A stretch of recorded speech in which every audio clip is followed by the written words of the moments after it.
कृष्ण भगवान की जय। श्रीमन नारायण भगवान की जय। राधे राधे, जय श्री कृष्ण। आप सभी का दिन शुभ हो।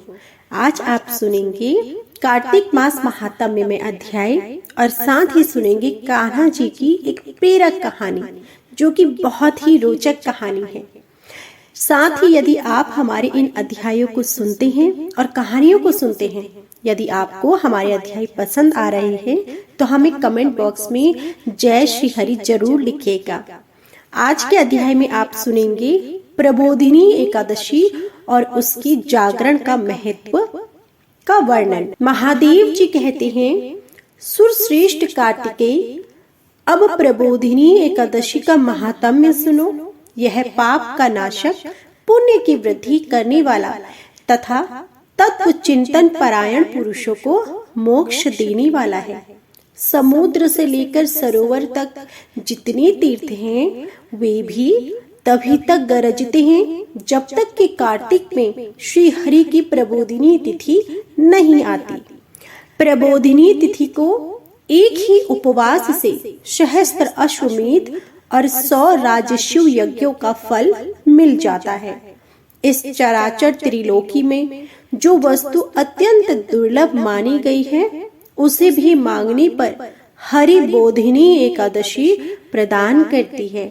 यदि हरि बोधिनी एकादशी को उपवास किया जाए तो वह अनायास ही ऐश्वर्य, संतान, ज्ञान, राज्य और सुख संपत्ति प्रदान करती। मनुष्य के लिए मेरु पर्वत के समान बड़े बड़े पापों को भी हरि बोधिनी एकादशी एक ही उपवास से भस्म कर डालती है।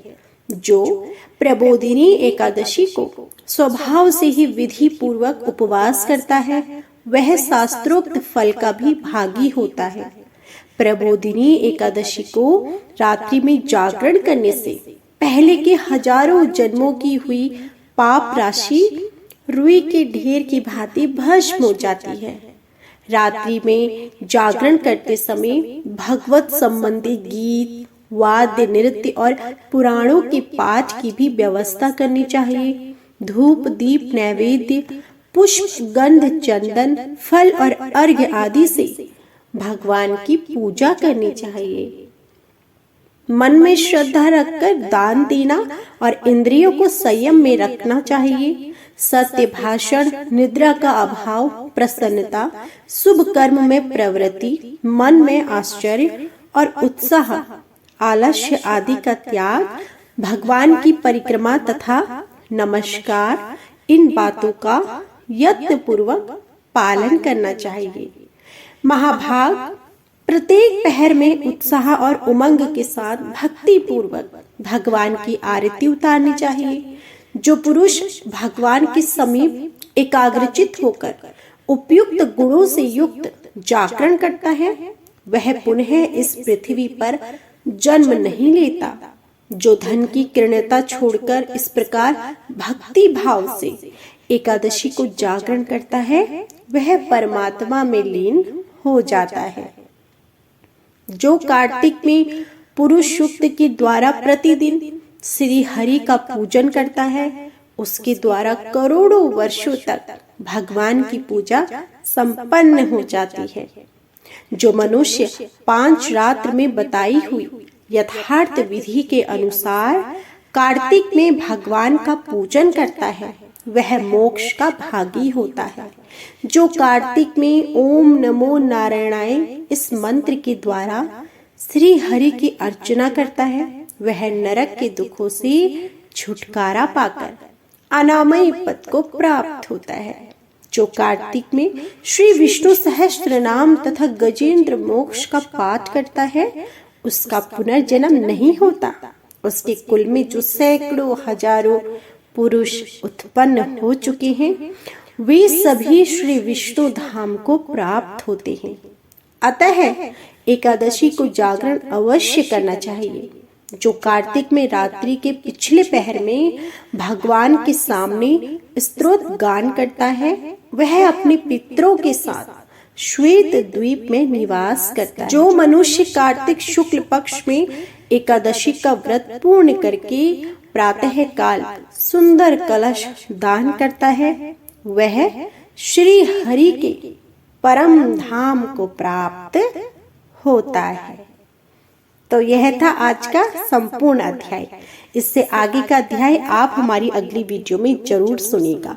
अब आप सुनेंगे श्री कृष्ण जी की एक प्रेरक कथा, जिसे सुन के शायद आपके भी आंखों में आंसू आ जाए। आज की कथा है श्री कृष्ण मोर से तेरा पंख सदैव मेरे शीश पर होगा। श्री कृष्ण के लीला काल का समय था। गोकुल में एक मोर रहता था। वह मोर बहुत चतुर था और श्री कृष्ण का भक्त था। वह श्री कृष्ण की कृपा पाना चाहता था और इसके लिए उस मोर ने एक युक्ति सोची। वह श्री कृष्ण के द्वार पर जा पहुंचा।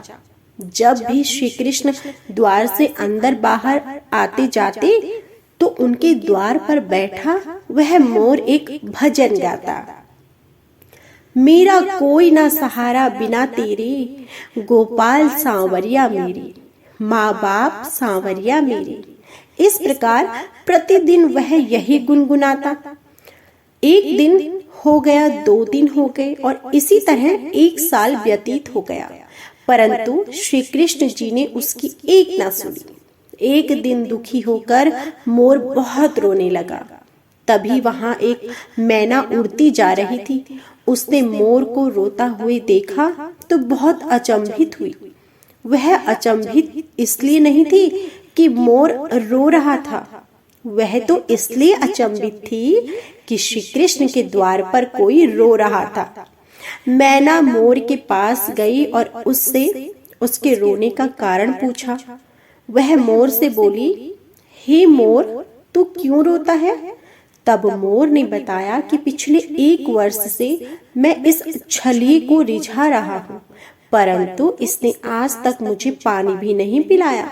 यह सुनकर मैना बोली, मैं श्री राधे के बरसाना से आई हूँ, तो मेरे साथ वहीं चल। राधे रानी बहुत दयालु है, वह तुझ पर अवश्य ही करुणा करेंगी। मोर ने मैना की बात से सहमति जताई और दोनों उड़ चले। बरसाने की ओर उड़ते उड़ते बरसाने पहुंच गए। राधा रानी के द्वार पहुंचकर मैना ने गाना शुरू किया। श्री राधे राधे राधे बरसाने वाली राधे, श्री राधे राधे राधे बरसाने वाली राधे। परंतु मोर तो बरसाने में आकर भी यही दोहरा रहा था कि मेरा कोई ना सहारा बिना तेरे, गोपाल सांवरिया मेरे, माँ बाप सांवरिया मेरे। जब राधा जी ने ये सुना तो वह दौड़ी चली आई और प्रेम से मोर को गले लगा लिया और मोर से पूछा कि तू कहाँ से आया है? तब मोर बोला, जय हो राधा रानी, आज तक सुना था कि तुम करुणामयी हो और आज देख भी लिया। राधा रानी बोली, वह कैसे?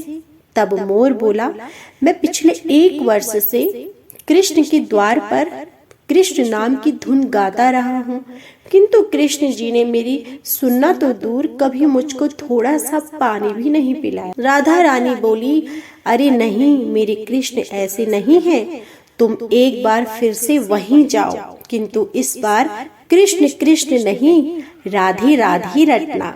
मोर ने राधा रानी की बात मान ली और लौटकर गोकुल वापस आ गया और फिर से श्री कृष्ण के द्वार पर पहुंचा और इस बार रटने लगा, जय राधे राधे राधे, जय राधे राधे राधे, जय राधे राधे राधे, जय राधे राधे राधे।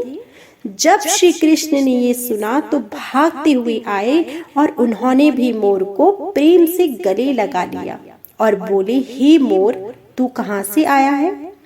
यह सुनकर मोर बोला, वाह रे छलिए, जब तक 1 वर्ष से तेरे नाम की रट लगा रहा था तो कभी पानी भी नहीं पूछा, और जब आज जय राधे राधे बोला तो भागता हुआ आ गया। कृष्ण बोले, अरे बातों में मत उलझा, पूरी बात बता। तब मोर बोला, मैं पिछले 1 वर्ष से आपके द्वार पर यही गा रहा हूँ कि मेरा कोई ना सहारा बिना तेरे, गोपाल सांवरिया मेरे, माँ बाप सांवरिया मेरे। किंतु आपने कभी ध्यान नहीं दिया तो मैं बरसाने चला गया। और इस प्रकार मोर ने समस्त वृतांत श्री कृष्ण जी को कह सुनाया। तब श्री कृष्ण जी बोले, मैंने तुझको कभी पानी नहीं पिलाया, यह तो मैंने पाप किया है। और तूने राधा का नाम लिया, यह तेरा सौभाग्य है। इसलिए मैं तुझको वरदान देता हूँ कि जब तक ये सृष्टि रहेगी तेरा पंख सदैव मेरे शीश पर विराजमान होगा। और जो भी भक्त राधा का नाम लेगा वो भी सदा मेरे शीश पर ही रहेगा। अतः श्री कृष्ण के भक्त प्रेमियों, यदि श्री कृष्ण का सानिध्य चाहिए तो प्रेम से कहिए, जय राधे राधे राधे, जय राधे राधे राधे, जय राधे राधे राधे, जय राधे राधे राधे। तो यह थी आज की संपूर्ण कहानी। उम्मीद करती हूँ कि आपको हमारी यह वीडियो जरूर पसंद आई होगी। अध्याय और कहानी पसंद आई हो तो प्लीज वीडियो को लाइक जरूर कीजिएगा, चैनल को सब्सक्राइब करना ना भूलिएगा और कमेंट बॉक्स में जय श्री कृष्णा जरूर लिखिएगा। जय श्री कृष्णा।